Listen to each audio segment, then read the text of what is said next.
Hello everyone, a very warm welcome to the YouTube channel of Colonel Roy Defence Academy. मैं शिवा मिश्रा आज आप सभी के सामने कंटिन्यूएशन सीरीज में जहां पर हम डिस्कस कर रहे थे coefficient of correlation and regression के पीवाईक्यूज, उसी को आगे डिस्कस करने वाले हैं। जहां पर मैं आपके सामने एक नया पीवाईक्यू लेकर आया हूं। आइए देखते हैं इस पीवाईक्यू को हम कैसे सॉल्व करेंगे। आइए सबसे पहले देखिए क्या लिखा हुआ है। एक स्टेटमेंट वाइज क्वेश्चन है, ताकि पहले भी मैंने डिस्कस किया था जो कि एक स्टेटमेंट वाइज क्वेश्चन ही था। दो स्टेटमेंट गिवन है, बताना है कौन सा स्टेटमेंट सही है और कौन सा गलत। Two independent variables are always uncorrelated. और दूसरा स्टेटमेंट है कि coefficient of correlation between X and Y is positive when X decreases then Y decreases. ठीक है, आइए थोड़ा सा रिकॉल करते हैं क्या होता है। कोफिशिएंट ऑफ कोरिलेशन क्या होता है? Coefficient of correlation r x y, that is तो v x y upon sigma x. ये हमने पढ़ रखा है पहले। यहाँ पर c o v x y क्या है? Covariance, this covariance. ठीक है, और सिग्मा वाई क्या है? This is standard deviation of x और स्टैंडर्ड डेविएशन ऑफ वाई। ये हमने पढ़ रखा है। और ये जो आर होता है, आर की वैल्यू -1 से 1 के बीच में होती है। ये हमने पहले से पढ़ रखा है। और भी पढ़ा था, कोफिशिएंट ऑफ रिग्रेशन पढ़ा था, रिग्रेशन लाइन के बारे में थोड़ा डिस्कस किया था।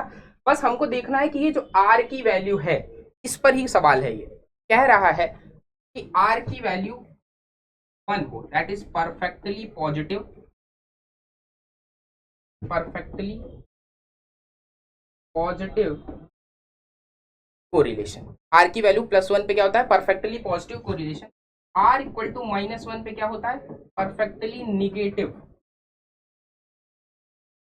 का मतलब समझिए, परफेक्टली पॉजिटिव परफेक्टली निगेटिव का मतलब क्या है। या सिर्फ पॉजिटिव की बात करें और निगेटिव कोरिलेशन की बात करें तो इसका क्या मतलब। तो अगर पॉजिटिव कोरिलेशन की बात करते हैं, देखिए एक्स और वाई दो वेरिएबल्स हैं। एक्स एक वेरिएबल है, वाई एक वेरिएबल है। दोनों के बीच में रिलेशन को डिफाइन करता है R, and this relation is a linear relation. ये हमने पहले बता रखा है। तो अगर ये परफेक्टली पॉजिटिव या पॉजिटिव कोरिलेशन है, इसका मतलब है अगर एक्स क्या करेगा? इंक्रीज करेगा, तो वाई भी क्या करेगा? इंक्रीज करेगा। अगर एक्स क्या करेगा? डिक्रीज करेगा, तो वाई क्या करेगा? ये क्या करेगा? This is the positive correlation, इसे कहते हैं पॉजिटिव कोरिलेशन। निगेटिव कोरिलेशन में जस्ट अपोजिट होता है। अगर एक्स इंक्रीज करेगा तो वाई डिक्रीज करेगा, या फिर एक्स डिक्रीज करेगा तो वाई इंक्रीज करेगा। दिस इज परफेक्टली निगेटिव या निगेटिव कोरिलेशन कहेंगे। अब इसमें दूसरा स्टेटमेंट देखिए क्या कह रहा है। Coefficient of correlation between two variables X and Y is positive when X decreases then Y decreases. सही बात है, एक्स डिक्रीज कर रहा है तो वाई भी क्या कर रहा है? डिक्रीज कर रहा है। इसका मतलब ये कैसा है? Negative correlation. ये स्टेटमेंट सही है। अच्छा, पहले स्टेटमेंट की बात करते हैं। Two two independent variables are always uncorrelated. जरा इसके बारे में थोड़ा डिस्कस करते हैं। देखिए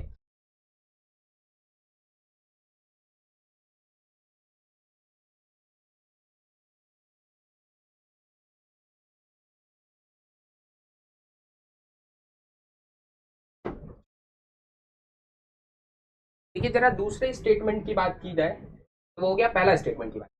तो कोफिशिएंट ऑफ कोरिलेशन क्या हो गया? परफेक्टली पॉजिटिव हो गया, परफेक्टली निगेटिव हो गया, हो गया। अब बात करते हैं इंडिपेंडेंट वेरिएबल्स आर अनकोरिलेटेड। तो अगर आर की वैल्यू 0 हो जाए, आर इक्वल टू 0, तो हम कहते हैं कि X and Y are uncorrelated. Uncorrelated, ये सही बात है। आर की वैल्यू अगर 0 हो जाए तो एक्स और वाई आर अनकोरिलेटेड। अब जरा उल्टा सुनिए, if X and Y are independent, independent, this implies r equal to 0। ये ऑलवेज सही है। अगर x और y दोनों इंडिपेंडेंट है, मतलब दोनों के बीच में कोई रिलेशन ही नहीं है, कोई रिलेशन डिफाइंड ही नहीं, तो r की वैल्यू 0 है। इसका मतलब ये सही कह रहा है। और r की वैल्यू 0 है तो x and y are uncorrelated. ये बात तो सत्य है। लेकिन अब जरा ध्यान दीजिए, ये बात तो सही है, लेकिन इसकी उल्टा उल्टा इसका बात करते हैं। मतलब अगर r इक्वल टू 0 है, then this does not implies X and Y are in, ये ध्यान रखिएगा, इसका उल्टा सही नहीं होता, मतलब converse is not always true, not always क्या, दिस इज नेवर ट्रू। अगर आर जीरो है तो X and Y are independent, ये हमेशा सही होगा ये जरूरी नहीं है, लेकिन अगर एक्स एंड वाई इंडिपेंडेंट है this implies R equal to zero. So statement one is right, क्योंकि इंडिपेंडेंट वेरिएबल है तो आर जीरो होगा, आर जीरो होगा इसका मतलब दीज टू आर अनकोरिलेटेड। तो both statement one and statement two are, thank you.